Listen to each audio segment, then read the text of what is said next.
Nah, jadi ini hanya sedikit review saja dari materi yang sudah saya sampaikan ya. Jadi beberapa hal saya ingin tekankan lagi yang terkait dengan peraturan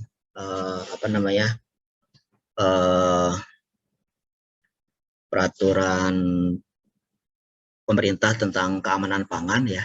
Nah, kemudian saya ingin menyampaikan teori yang terkait satu tahapan ya di dalam proses penyusunan regulasi yang disebut dengan analisis resiko ya atau risk analysis ya.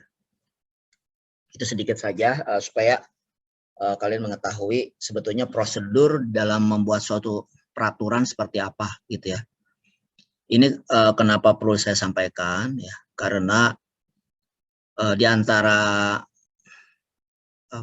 lapangan pekerjaan atau lapangan kerja yang bisa diisi oleh lulusan teknologi pangan adalah di area regulatory affair ya.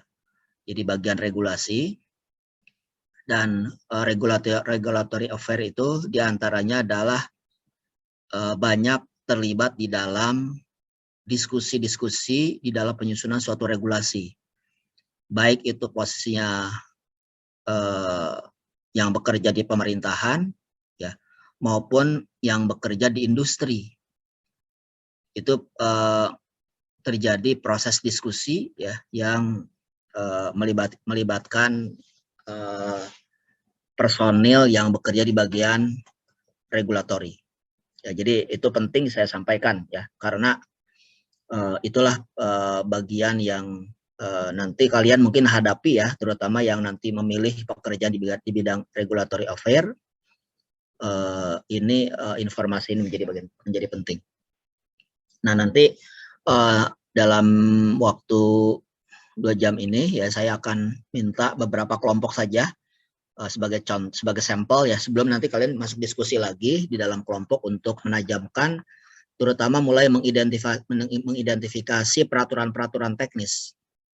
Contohnya yang terkait dengan peraturan transgenik ya, pangan transgenik ya, didalami lagi peraturan-peraturan teknisnya ya, kembalikan ke siapa yang menetapkan peraturan tersebut ya, seperti yang saya jelaskan ya di dalam PP 86 2019 di mana semua punya kewenangan ya, siapa melakukan apa. Jadi silakan nanti peraturannya pun pasti akan berada pada lembaga yang memiliki kewenangan tersebut ya. Contohnya misalkan kalau pangan transgenik bisa jadi itu tersedia peraturannya di Kementerian Pertanian ya. Kemudian iradiasi bisa jadi ada di Badan POM. Pangan siap saji bisa jadi tersedianya di Kementerian Kesehatan atau di pemerintahan daerah ya. Kemudian yang terkait dengan ekspor impor ya bisa jadi nanti ada peraturan yang ada di Badan Karantina gitu ya, di Kementerian Pertanian atau di Kementerian Perikanan dan Kelautan ya. Kemudian juga ada di Badan POM atau di kementerian-kementerian lain yang relevan. Jadi silakan peraturan-peraturan teknis itu bisa dicari ya sesuai dengan kasusnya masing-masing. Jadi peraturan utama kan sudah ya, ada peraturan Undang-Undang Pangan, ada PP 86. Nah, kemudian cari peraturan-peraturan yang relevan lainnya yang bisa menjelaskan atau yang cocok untuk menjelaskan apa yang menjadi kasus dari yang dipilih oleh masing-masing kelompok. Nah, kemudian nanti silakan tadi saya minta beberapa kelompok untuk presentasi singkat ya. Tidak harus pakai PPT, tapi kalau ada PPT silakan saja. Tapi kalau tidak juga tidak apa-apa, dijelaskan saja progres dari apa yang sudah dilakukan ya di masing-masing kelompok. Nah, jadi ada 3 hal yang yang penting ya tadi di dalam topik ini ya, kalian harus mulai bisa menghubungkan ya antara peraturan-peraturan undang-undang dengan peraturan di bawahnya, atau kita sebut dengan peraturan turunannya ya, baik di tingkat peraturan menteri, peraturan Badan POM misalkan, atau peraturan pemerintah daerah ya, Pemda, baik Pemda provinsi, Pemda kabupaten, Pemda Kodya misalkan ya, atau petunjuk-petunjuk teknis yang dikeluarkan oleh instansi pemerintah yang terkait gitu ya, sesuai dengan kewenangannya masing-masing. Nah, kemudian ini yang sebagai tambahan yang ketiga adalah saya ingin menjelaskan mengenai prinsip risk analysis dalam penyusunan suatu regulasi. Yang tadi yang seperti saya jelaskan di awal ya, bahwa nanti kalian yang bekerja di bidang regulatory affair ya tentu saja akan terlibat di dalam penyusunan regulasi. Dan sebetulnya itu adalah prinsip risk analysis yang diterapkan ya. Nah, jadi ingat lagi ya, semua pangan kita banyak ya. Ada pangan segar, ada pangan olahan ya, asal tanaman atau asal hewan atau asal ikan ya. Masing-masing jelas siapa yang mengatur, siapa yang berwenang ya, sesuai dengan PP 86 tahun 2019. Kemudian pangan olahan, sekali lagi ada pangan yang dikemas eceran atau retail, yaitu pangan yang masuk pangan yang kemasan yang dimasuk ke misalkan ke supermarket gitu ya, langsung dibeli oleh konsumen ya, atau pangan olahan dalam bentuk bahan baku industri ya, atau apa namanya B2B produk gitu ya, intermediate biasanya bahan-bahan yang dalam bentuk ingredient atau bahan tambahan pangan ya, yang digunakan oleh industri. Kemudian ada lagi istilah yang disebut dengan pangan olahan tertentu atau POT. Nah, pangan olahan tertentu adalah pangan yang ditujukan untuk konsumen tertentu, misalkan formula bayi gitu ya, atau pangan untuk penderita diabetes atau pangan kesehatan. Nah, itu kita sebut dengan pangan olahan tertentu. Pangan dengan objek konsumen tertentu gitu ya. Kemudian pangan siap saji ya, pangan yang dihasilkan dalam bentuk catering, restoran gitu ya, fast food, itu semua adalah pangan siap saji.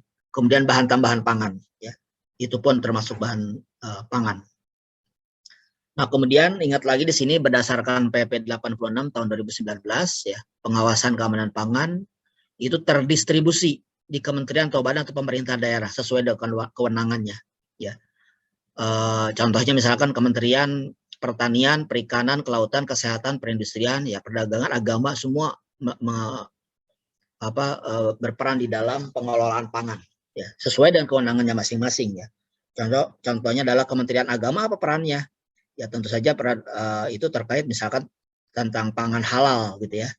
Itu melibatkan Kementerian Agama ya. Perdagangan apa terlibatnya? Misalkan di dalam ekspor impor ya, dalam perdagangan pangan itu pasti terlibat. Menteri Kesehatan jelas ya, misalkan di dalam penetapan bahan tambahan pangan, kemudian pengawasan pangan siap saji ya, dan seterusnya. Atau badan, kalau badan POM misalkan. Nah, sekarang ada lagi badan yang baru ya. Badan POM ada Badan Pangan Nasional. Ini peraturannya baru, kalau nggak salah tahun 2021 ya, itu baru keluar. Badan Pangan Nasional ini didirikan sebagai amanah dari Undang-Undang Pangan.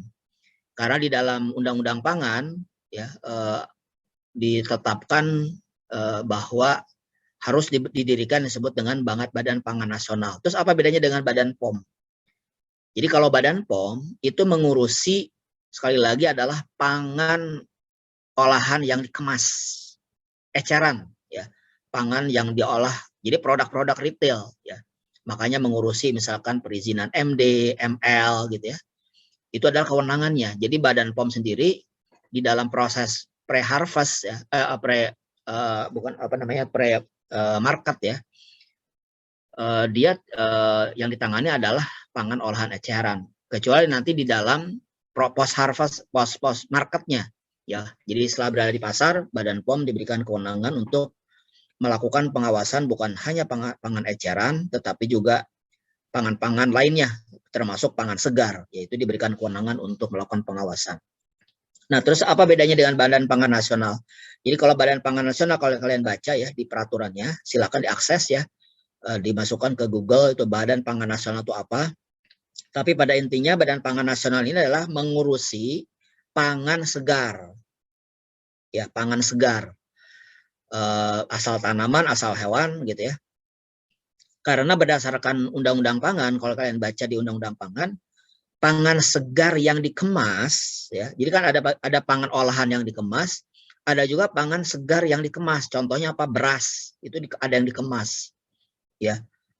Karena beras itu mungkin bukan pangan olahan kan? Ya, dia adalah pangan segar tapi dikemas. Nah, siapa yang mengurusi untuk kemasan pangan segar yang dikemas itu adalah Badan Pangan Nasional.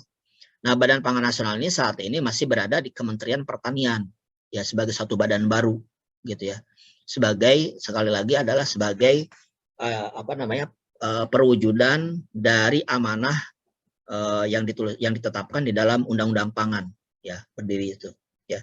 Jadi nanti ada kewenangannya, silakan baca ya peranan Badan Pangan Nasional, karena itu memang badan yang baru ya, jadi mungkin juga belum banyak dikenal atau perannya mungkin masih belum terlihat ya. Tentu saja memerlukan waktu untuk menjadi suatu badan pangan yang kuat gitu ya, yang punya kontribusi di dalam proses pengawasan. Kemudian yang lain adalah pemerintah daerah, yaitu provinsi, kota, kabupaten ya, sesuai dengan kewenangannya masing-masing. Nah, kemudian sekali ini ya, jadi yang poinnya di sini adalah bahwa jenis pangan banyak ya, kemudian masing-masing pengawasannya dikelola oleh kementerian-kementerian yang terkait. Kemudian pengawasan keamanan pangan, sekali lagi ada dua macam ya, ada yang disebut dengan preventive control atau pre-market dan post-market ya, dalam bentuk penegakan hukum. Jadi kalau pre-market adalah pendaftaran, contohnya tadi pendaftaran izin edar ya, pendaftaran sarana produksi, kemudian izin produksi pangan olahan, PIRT itu adalah dalam rangka pre-market. Ya, jadi artinya pengusaha yang tidak membeli izin produksi tentu akan diberangus gitu ya, karena dia tidak punya izin. Atau produk yang belum punya izin edar, misalkan MD atau ML atau izin produksi pangan olahan IRT, itu juga sama. Kalau belum terdaftar, maka sesungguhnya produk tersebut tidak boleh diedarkan di pasaran. Yaitu, nah persyaratan-persyaratan di dalam preventive control itu banyak ya. Contohnya adalah persyaratan harus memenuhi prinsip sanitasi. Ya, contohnya kalau misalkan di pangan olahan, maka dia harus memenuhi prinsip-prinsip minimum CPPOB-nya harus diterapkan. Jadi kalau misalkan belum menerapkan CPPOB, maka sebetulnya tidak akan keluar izin sarana produksi, ya. Karena izin sarana produksi itu harus memenuhi prinsip-prinsip CPPOB. Kemudian juga preventive control terkait dengan jenis kemasan yang digunakan. Jadi kalau pangan nih harus ada persyaratan-persyaratan jenis pangan gitu ya. Jadi kalau misalkan pangannya tersebut bukan untuk pangan, maka tidak boleh digunakan. Itu juga sama preventive control. Jadi ada izin penggunaan jenis kemasan yang digunakan. Kemudian yang lain-lain kalau misalkan juga pangan produk rekayasa genetik ya, atau iradiasi ya. Jadi kalau misalkan ada pangan yang diproses dengan prinsip rekayasa genetik atau dengan iradiasi, itu pun harus ada izinnya. Ya, harus dinilai dulu, harus dievaluasi dulu ya, harus direview untuk memastikan keamanan produk pangan rekayasa genetik dan yang diiradiasi. Kemudian pemberian jaminan keamanan pangan dan mutu pangan, contohnya tadi ada jaminan keamanan dan mutu pangan, misalkan prinsipnya adalah sama tadi dengan poin pertama ya, ada misalkan penerapan CPPOB ya, atau lebih jauh lagi, misalkan dengan preventive control menerapkan HACCP misalkan, atau FSCC 22.000 ya di dalam sistem manajemen keamanan pangan ya, atau mutu pangan misalkan dengan menerapkan contohnya sistem manajemen mutu ya, ISO 9001 misalkan, dan sistem mutu yang lain. Nah, itu juga sama sifatnya adalah preventive control, walaupun pemberian jaminan keamanan pangan dan mutu pangan ini ya, selain tadi CPPOB sifatnya adalah bukan mandatori ya, tetapi voluntary ya. Tapi yang mandatorinya adalah ya CPPOB itu. Kemudian batas penggunaan BTP ya, bahan pangan, batas cemaran residu kimia atau mikrobiologi ya, itu yang terkait dengan keamanan pangan, dan jaminan kehalalan bagi yang dipersyaratkan ya. Itu semua adalah pre-market ya, berdasarkan pada amanah baik itu di Undang-Undang Pangan maupun di PP 86 tahun 2019. Nah, sedangkan penegakan hukumnya ya, post market biasa dalam bentuk penyelidikan, bisa penyidikan, penindakan hukum, pendidikan secara hukum. sekali lagi penekanan yang saya jelaskan minggu lalu adalah kalau undang-undang pangan itu ada dua produk hukum yang bisa diterapkan, yaitu yang terkait dengan hukum pidana dan hukum perdata, ya. Jadi sanksi pidana, sanksi perdata gitu. Dengan merujuk pada undang-undang pangan. Jadi sedangkan kalau levelnya adalah peraturan pemerintah, ya, peraturan pemerintah PP, maka hukum yang bisa diterapkan terhadap suatu pelanggaran adalah lebih banyak ke arah perdatanya, ya. Jadi contohnya teguran, ya, peringatan tertulis, atau penarikan produk, atau pemberian denda, ya, penutupan sarana produksi. Nah, itu semua adalah sifatnya perdata. Jadi tidak sampai orangnya di penjara begitu, ya, tidak ditahan atau diberikan sanksi hukuman yang lebih berat gitu, ya. Itu PP. Jadi PP tidak ke sana, tidak ke pidananya. Jadi kalau misalkan terjadi pelanggaran, kalau kalian lihat ya bukan hanya kasus-kasus hukum di pangan, ya, semua kasus-kasus yang masuk ke ranah pidana biasanya yang dirujuk adalah undang-undang, tidak ada peraturan pemerintah, ya. Jadi misalkan melanggar undang-undang ITE misalkan, ya, itu undang-undang levelnya, tidak ada PP yang terkait ITE, tidak akan dirujuk di dalam persidangan pidana, ya. Seperti itu, ya. Jadi itu dipahami konstruksi hukumnya seperti itu. Nah, kemudian pelaksanaan pengawasan pangan, ya, segar atau olahan itu oleh pengawas pangan. Jadi petugasnya adalah pengawas pangan. Jadi pengawas pangan ini adalah juga suatu profesi, ya, yang bisa diisi oleh lulusan teknologi pangan. Nah, pengawas pangan ini bisa di Badan POM misalkan, atau di Kementerian Pertanian, di Kementerian misalkan Perikanan Kelautan gitu, ya. Itu adalah pengawas pangan, atau istilahnya adalah food inspector, ya. Food inspector yang melakukan kegiatan pengawasan terhadap pangan yang bergerak, ya. Kalau yang bekerja di bagian registrasi pangan misalkan, oleh Badan POM itu ada yang bagian registrasi, itu juga pengawas pangan. Cuman pengawas pangannya adalah pengawas pangan dalam rangka registrasi. Jadi yang melakukan pengecekan, pengawasan terhadap pangan yang akan diberikan izin, ya, itu juga dilakukan oleh petugas registrasi yang sesungguhnya adalah melakukan proses pengawasan. Atau pengawasan dilakukan untuk produk yang sudah beredar gitu, ya. Itu juga pun dilakukan oleh pengawas pangan. Nah, ini kembali lagi, ya, saya sudah jelaskan minggu lalu, ya, bagaimana distribusi pangan, ya, ada pangan yang diproduksi di dalam negeri, ada pangan yang impor gitu, ya. Atau dari kita pun di Indonesia bisa juga mengekspor keluar dari luar masuk sebagai barang impor gitu, ya. Nah, itu bisa bentuknya adalah pangan olahan, pangan segar, ya. Kemudian bisa dalam bentuk tanaman, ya, atau hewan atau ikan laut, ya. Itu bisa dilakukan, ya. Contohnya Indonesia mengekspor tuna, ya. Itu berarti keluar. Atau tapi misalkan kita mengimpor daging dari Australia misalkan, ya. Itu kita mengimpor, ya. Atau misalkan kita mengimpor ayam, ya, daging ayam misalkan, ya. Maka kita juga sifatnya impor, gitu.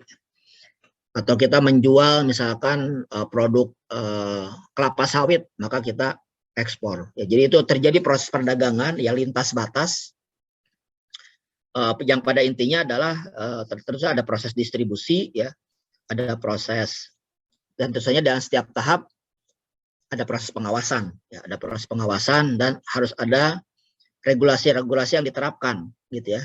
Itu pasti akan memenuhi, ya. Itu banyak sekali peraturan-peraturan teknis, ya, yang terkait dengan bagaimana suatu pangan terdistribusi antar wilayah, ya, ataupun antar sektor, ya. Jadi ada sektor di hulu, ada sektor di hilir, gitu, ya. Nah, itu pasti ada peraturan-peraturan yang harus dipenuhi. Nah, sekali lagi ini, ya, sistem pengawasan pangan di Indonesia, ya, ada yang sifatnya pengaturan. Jadi pengaturan artinya sesuatu yang memang harus diikuti. Kemudian ada sifatnya pembinaan. Nah, pembinaan itu kembali lagi ke siapa yang berwenang, gitu ya. Contohnya misalkan Kementerian Pertanian melakukan menetapkan regulasi yang terkait dengan batas maksimum, misalkan penggunaan pestisida, itu adalah pengaturan. Kalau pembinaan bagaimana ya? Berarti pelaku usahanya, misalkan petaninya dibina, ya, diberikan penyuluhan berapa banyak misalkan pestisida yang boleh digunakan di dalam misalkan pemupukan, di dalam pemeliharaan tanaman misalkan ya, berapa pupuknya misalkan ya, itu adalah pembinaan. Itu dilakukan misalkan oleh tenaga penyuluh misalkan ya.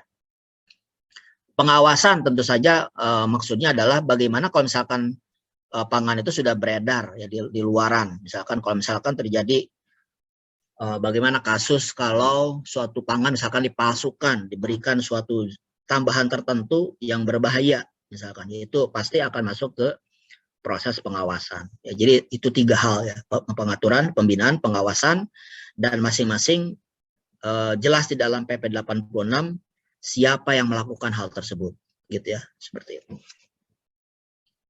Ya, ini sekira lagi sudah ini saya hanya memberikan penekanan ya. Nah, itu ya. Jadi tolong nanti di dalam kasus-kasus yang kalian kaji ya, itu seperti apa gitu ya. Bagaimana peranan dari satu lembaga ke lembaga lain. Peraturannya apa, ya peraturan teknisnya yang mempertegas proses pengaturan tersebut. Itu ya saya kira sebagai satu review. Nah, kemudian satu lagi ya sebelum nanti kalian menyampaikan laporan. Jadi saya ingin menyampaikan yang disebut dengan prinsip risk analysis, ya, risk atau analisis resiko, ya, terutama di dalam jadi risk analysis sendiri sebetulnya prinsip umum ya dalam sistem keamanan pangan, bukan hanya diterapkan pada peraturan. Jadi banyak juga aspek-aspek lain bisa menerapkan prinsip risk analysis. Tetapi dalam ini kita akan diskusi fokus bagaimana prinsip-prinsip food regulasi itu diterapkan. Prinsip-prinsip risk analysis itu diterapkan maksud saya. Nah ini jadi ada tiga komponen penting di dalam risk analysis. Ya. Yang pertama adalah risk assessment. Ya. Risk assessment itu dilakukan oleh yang disebut dengan risk assessor. Ya, risk assessor. Kemudian yang kedua adalah risk management. Risk management itu adalah risk manager, yang melakukannya risk manager. Kemudian yang ketiga adalah risk communication. Risk communication adalah bagaimana suatu regulasi itu sebelum ditetapkan dilakukan komunikasi ya dengan semua stakeholder yang terlibat. Ya, baik stakeholder yang terlibat dalam pengaturan tersebut maupun stakeholder pengguna ya dari peraturan tersebut. Itu yang tadi saya sampaikan di awal ya. Personel yang bekerja di regulatory affair biasanya terlibat di dalam risk analysis ini terutama pada tahap risk communication. Ya, di tahap akhir biasanya risk communication sendiri adalah di tahap akhir di dalam proses penetapan suatu regulasi. Nah, interested parties-nya siapa? Tentu saja di dalam proses risk analysis ini ada konsumen, ada industri, ada academic community. Yaitu di dalam proses risk komunikasi itu harus dilibatkan seluruhnya. Ya. Jadi kalau misalkan kita menerapkan prinsip risk analysis ini, maka ada manfaat yang bisa diperoleh, yaitu apa? Bahwa regulasi ini akan diterima oleh semua pihak. Jadi tidak terjadi gonjang-ganjing gitu ya. Semua dilibatkan di dalam penyusunan regulasi. Ya, jadi kalau misalkan ada suatu regulasi terjadi heboh-heboh, misalkan ada juga kan, misalkan oh ini peraturan ini ditetapkan, itu kemudian terjadinya suatu kegaduhan. Nah pasti dalam penyusunan regulasinya tidak terjadi proses risk analysis yang baik, gitu. Karena ada hal yang dipaksakan, ya, yang tidak melibatkan seluruh komponen yang terlibat di dalam penyusunan regulasi. Nah ini penting ya. Nah kita akan bahas satu-satu apa yang disebut dengan risk assessment, risk management, dan risk communication ini. Ya. Jadi prinsip dari risk analysis itu ada 3. Ya. Jadi risk assessment. Risk assessment itu adalah a scientifically based process consisting of the following step. Jadi ada 4 ya, ada yang disebut dengan risk hazard identification, hazard characterization, exposure assessment, kemudian risk characterization. Apa maksudnya? Jadi contohnya begini, misalkan saya ingin menetapkan suatu regulasi, misalkan sodium benzoat misalkan ya. Sodium benzoat itu adalah kelompok bahan tambahan pangan dari pengawet ya, pengawet sodium benzoat, atau misalkan antioksidan ya. Contohnya kita ingin melakukan regulasi yang terkait dengan boleh tidaknya penggunaan misalkan antosianin misalkan ya. Antosianin sebagai antioksidan misalkan ya. Atau misalkan penetapan BHT atau BHA sebagai bahan tambahan pangan untuk sebagai antioksidan ya dalam minyak gitu.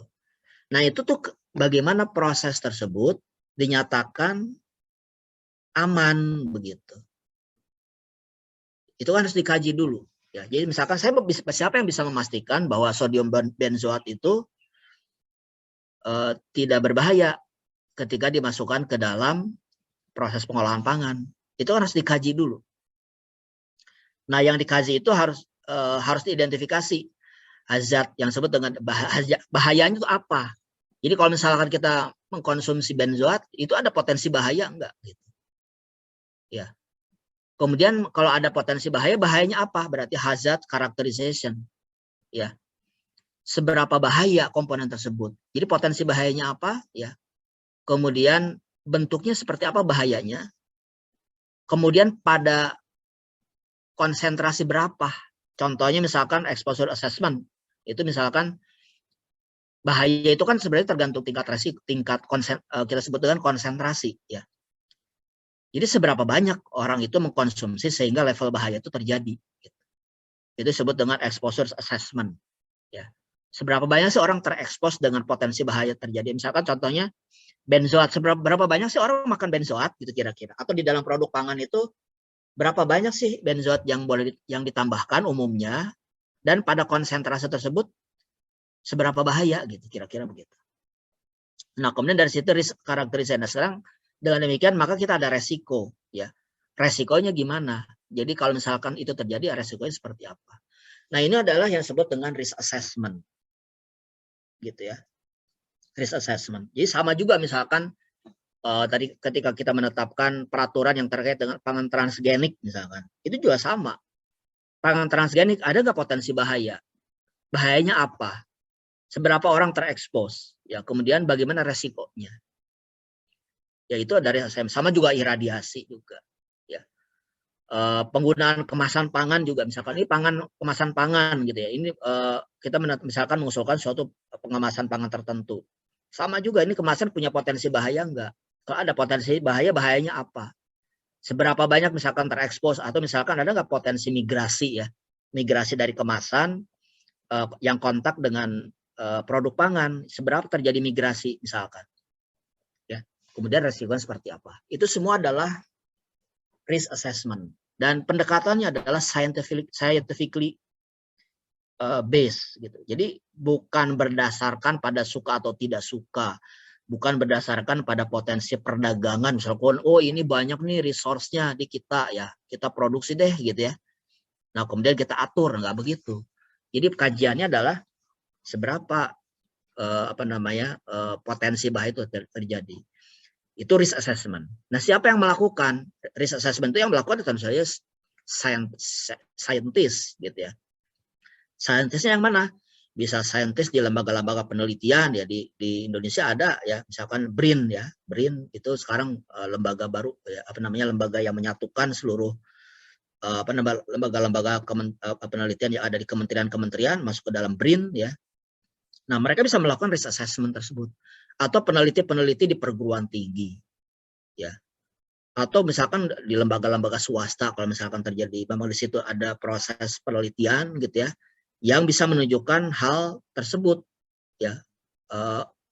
Jadi artinya yang bisa diatur ya di dalam risk assessment itu adalah yang memang dari sisi bahaya, ya dari sisi karakteristik bahaya kemudian dari expose, ya itu bisa dipertanggungjawabkan. Misalkan, oh oke, benzoat berarti misalkan, oh oke, benzoat boleh digunakan, tetapi ada risiko bahayanya ini.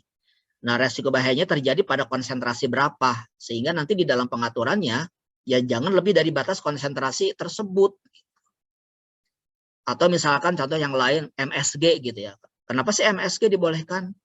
Ya kita tidak boleh berdasarkan pada like or dislike, atau misalkan yang berkembang dengan isu-isu yang beredar di masyarakat. Itu harus scientifically approved gitu. Nah, itu pasti ada kajiannya, ya. Apa sih bahayanya MSG gitu ya? Potensinya apa? Dia akan terjadi apa misalkan orang kalau makan MSG banyak-banyak? Pada konsentrasi berapa itu terjadi, kan begitu? Ya.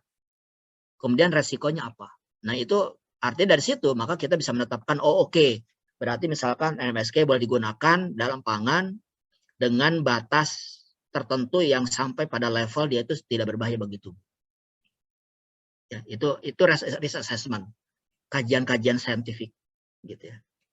Nah, kalau misalkan kajian saintifik tersebut sudah menunjukkan tingkat keamanan dari suatu misalkan BTP atau kemasan ataupun tadi pangan transgenik, pangan yang sudah diradiasi gitu ya.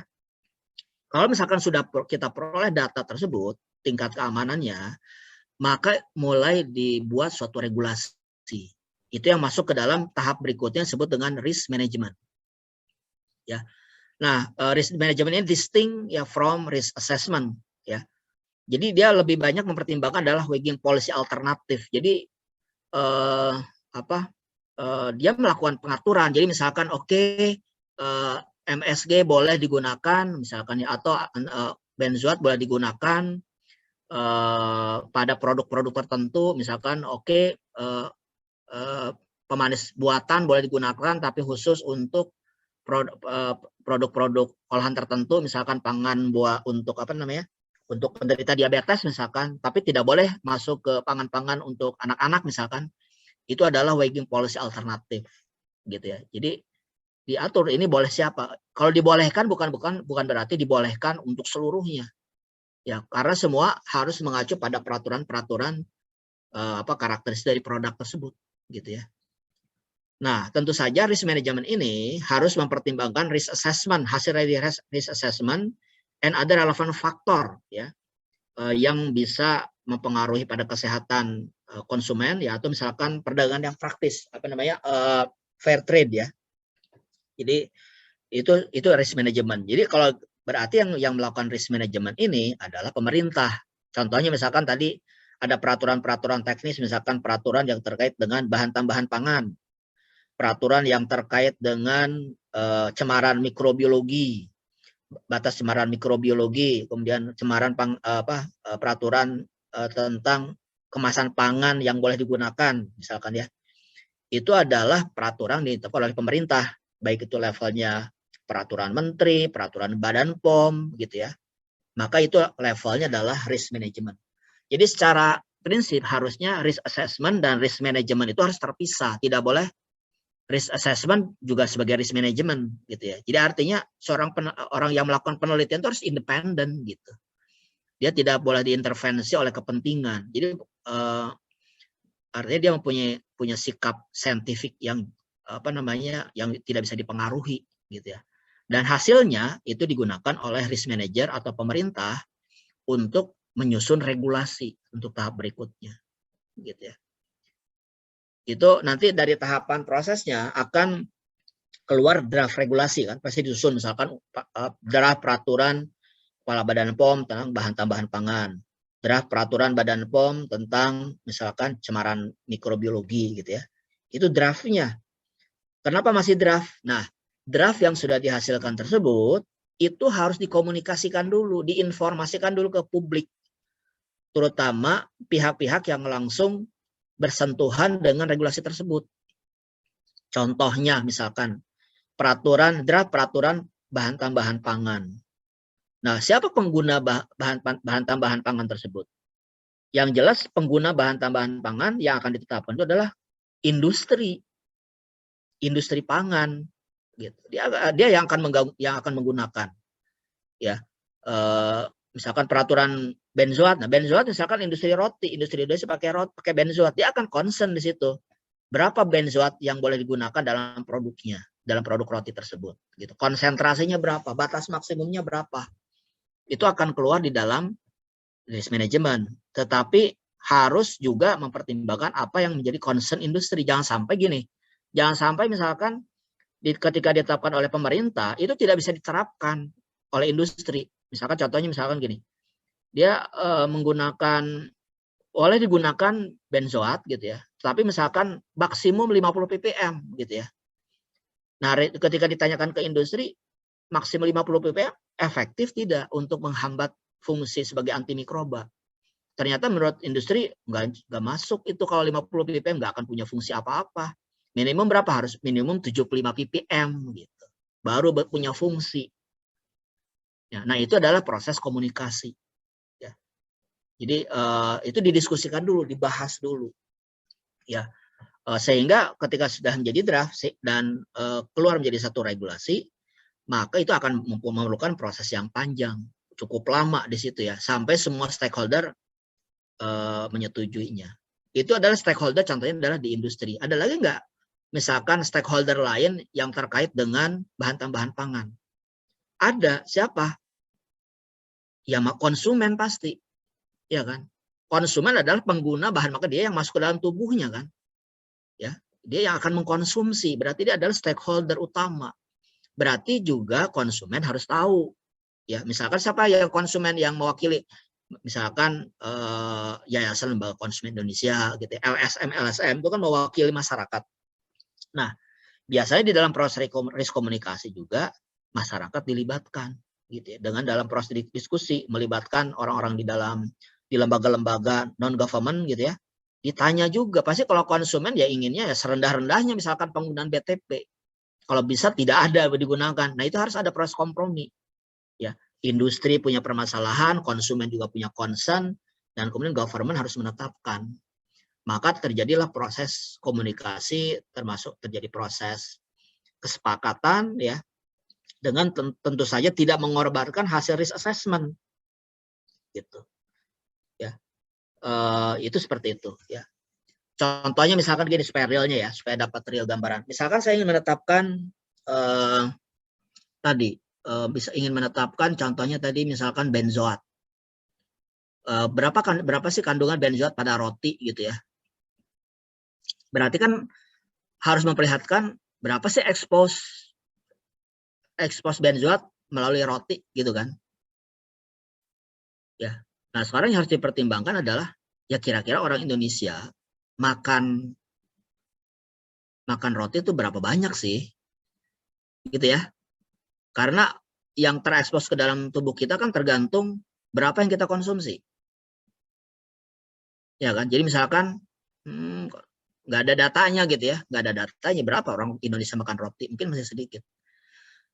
Taruhlah sekarang di dalam, kalau misalkan datanya tidak ada, taruhlah kita gambarkan orang dalam perhitungan, misalkan dalam perhitungan batas maksimum, misalkan udah kita asumsikan aja lah setiap orang Indonesia ya, setiap orang Indonesia makan roti itu sehari 10 bungkus roti tawar misalkan.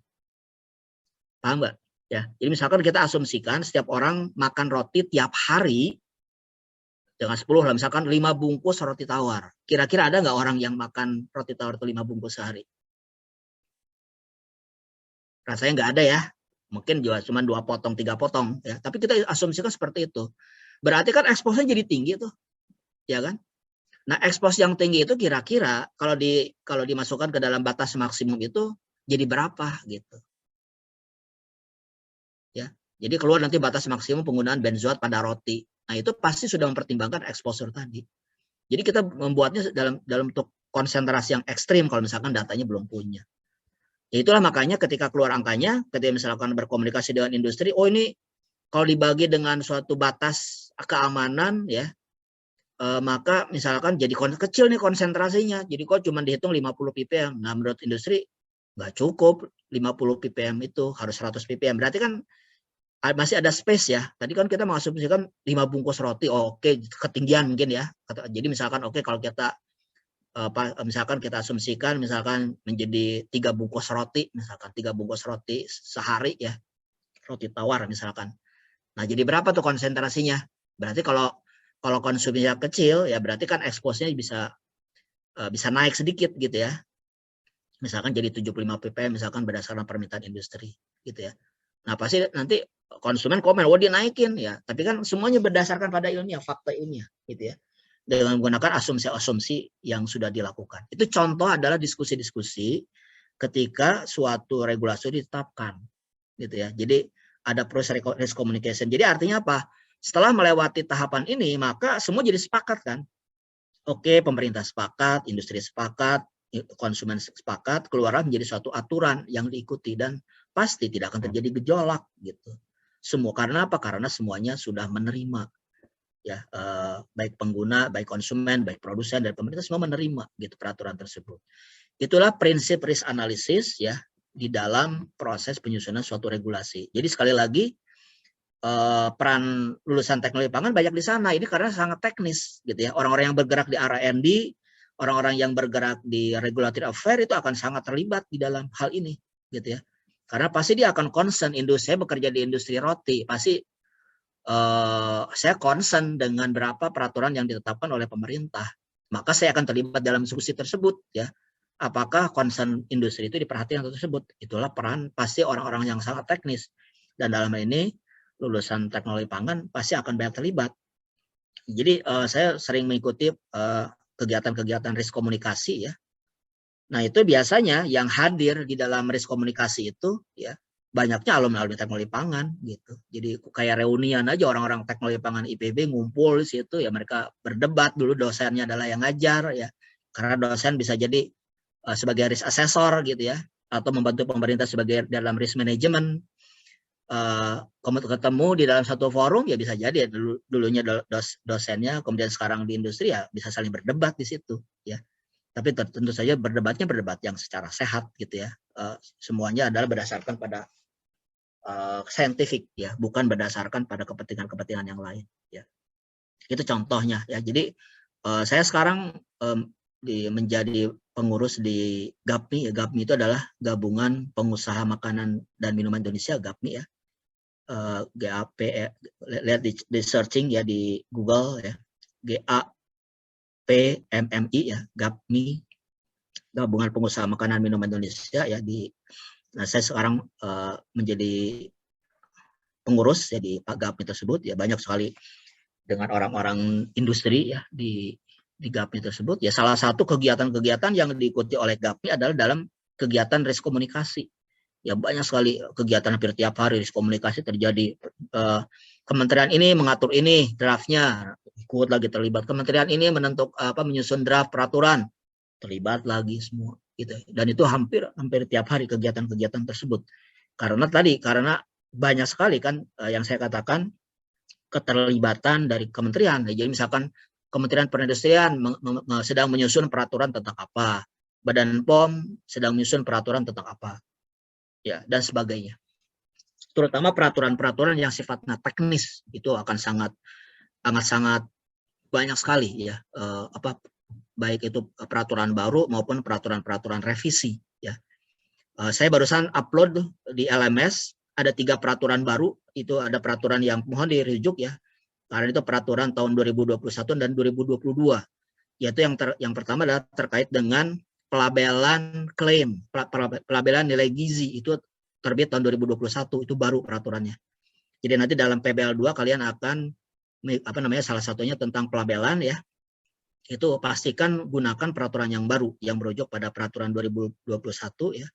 Kemudian ada peraturan klaim itu tahun 2022, itu baru dirilis ya. Itu juga sudah saya upload di LMS. Nah, itu contoh-contoh peraturan-peraturan yang begitu dinamis yang di dalam prosesnya pasti melibatkan proses yang disebut dengan risk analysis ini. Dan itu tidak terjadi gejolak sekarang. Ketika peraturan itu ditetapkan ya industri pun ya oke-oke aja karena memang sudah melewati tahap yang disebut dengan risk communication. Nah, ini contohnya di dalam tadi yang who are food regulated ya, kalau di global nanti kalian di dalam minggu depan akan membahas bagaimana peran Codex Alimentarius Commission ya. Itu pasti kita ada hubungannya dengan Codex. Nanti kita akan bahas ya apa yang menjadi bahasa di Codex ya, dan hubungannya dengan peraturan yang ada di Indonesia. Nah, ini contohnya adalah risk assessment process for food additive ya. Nanti ada hazard identification, hazard characterization, exposure assessment, risk characterization, risk management ya. Ini contohnya hazard identification adalah a wide range of tests to define the potential for harm ya at the different stage of the life cycle ya. Jadi apa sih potensi bahayanya ya. Yang kedua adalah identifikasi the most important adverse effect and analysis of the dose response to define a level that is without effect ya. Jadi nanti biasanya dari sini terutama adalah berapa sih maksimumnya ya, yang kita disebut dengan istilah ADI, acceptable daily intake ya. Nanti kalian ketika belajar di food additive kalian mengenal disebut dengan ADI, acceptable. Jadi batas maksimum yang boleh suatu bahan tambahan pangan tertentu masuk ke dalam tubuh setiap hari tanpa menimbulkan efek terhadap kesehatan sepanjang hidup. Nah, itu kira-kira definisinya seperti itu. Ya. Kemudian calculation of the potential daily intake based on the use of applied. Nah, ini pasti kalau di use applied ini akan mempertimbangkan apa yang di industri gunakan selama ini ya. Kemudian potensi levelnya berapa gitu. Comparison of the potential daily intake with the IDI. Jadi yang real exposure-nya berapa, AD-nya berapa gitu. Maka kita akan tahu melebihi batas atau tidak. Kemudian setelah itu recommendation ya, yang masuk ke tahap risk management nanti. Ya. Itu adalah contohnya di tahapan risk assessment ya, dan risk management. Keluar draftnya, nanti kalau sudah keluar draft itu dibahas. Nah, ini contohnya adalah di Indonesia juga proses revisi peraturan bahan tambahan pangan contohnya ya. Nanti ada tahapan-tahapan pembulaan materi, pemetaan, ya, kajian pustaka. Ini pasti adalah risk assessment ya. Yang melakukan adalah risk assessment. Sehingga keluar draft yang dikeluarkan oleh risk manager misalkan oleh Badan POM. Kemudian dibahas konsensus dengan stakeholder. Berarti ini adalah tahapan risk communication. Ya, risk communication nanti dilakukan secara ada pembahasan 1, pembahasan 2. Nah, ini semua yang akan melibatkan dengan industri, contohnya adalah dengan para regulatory affair di masing-masing industri ya. Kemudian dari situ muncul perbaikan draft ya, sampai akhirnya nanti dikeluarkan SK-nya. Jadi misalkan tadi SK yang baru, SK tentang pelabelan informasi nilai gizi misalkan tahun 2021. Nah, itu pasti sudah melewati tahapan-tahapan ini. Ya, jadi suatu peraturan bisa jadi keluarnya bisa 2 tahun atau 3 tahun baru keluar gitu ya. Karena memang prosesnya panjang. Selama tidak ada yang menyetujui, ada yang tidak menyetujui, maka peraturan tersebut tidak bisa ditetapkan. Ya, termasuk kementerian-kementerian, misalkan kalau peraturannya melibatkan banyak kementerian, ya, salah satu kementerian tidak setuju, itu tidak akan bisa dipublish, tidak akan bisa ditanda tangan. Contohnya apa? Yang PP label dan iklan pangan yang saya jelaskan ya, yang karena salah satu amanah dari Undang-Undang Pangan kan PP label dan iklan pangan ya. Yang saya kan dari PP Undang-Undang Pangan tahun 2012 itu kan mengamanahkan 3 PP ya. PP Ketahanan Pangan itu sudah keluar, PP Keamanan Pangan sudah keluar, satu lagi yang belum keluar adalah PP Label dan Iklan Pangan. Itu kenapa belum keluar? Karena ada satu pihak yang nggak setuju sampai sekarang. Ada beberapa pasal yang tidak disepakati gitu. Jadi kalau selama ada pasal yang tidak disepakati, maka tidak bisa ditandatangan, pemerintah tidak bisa mengeluarkan. Ya misalkan ada suatu misalkan yang terkait dengan pelabelan apa gitu ya, itu tidak setuju, ini nggak mau, itu tidak boleh begini ya, itu akan terhenti di situ. Ya sampai nanti semuanya sepakat ya, setelah sepakat mungkin ada terjadi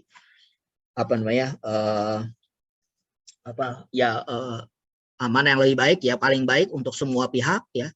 Setelah semuanya setuju baru peraturan itu bisa dikeluarkan. Ya, seperti itu. Karena kalau dipaksa pun nanti akan terjadi gejolak gitu. Ada pihak yang tidak setuju ya nanti dia bergejolak. Mungkin dimasukkan ke Mahkamah Konstitusi gitu ya. Akhirnya batal-batal juga gitu kan, seperti itu. Jadi itu yang tahapan yang memang dilakukan. Saya kira begitu ya. Jadi itu sebagai informasi yang tambahan ya. Jadi penting sekali lagi risk analysis dalam peraturan pangan ini ya, dan mudah-mudahan kalian bisa memahami hal ini dan posisi kira-kira menempatkan posisi strategis kalian ya pada saat nanti bekerja, terutama nanti yang bekerja di bagian regulatory affair.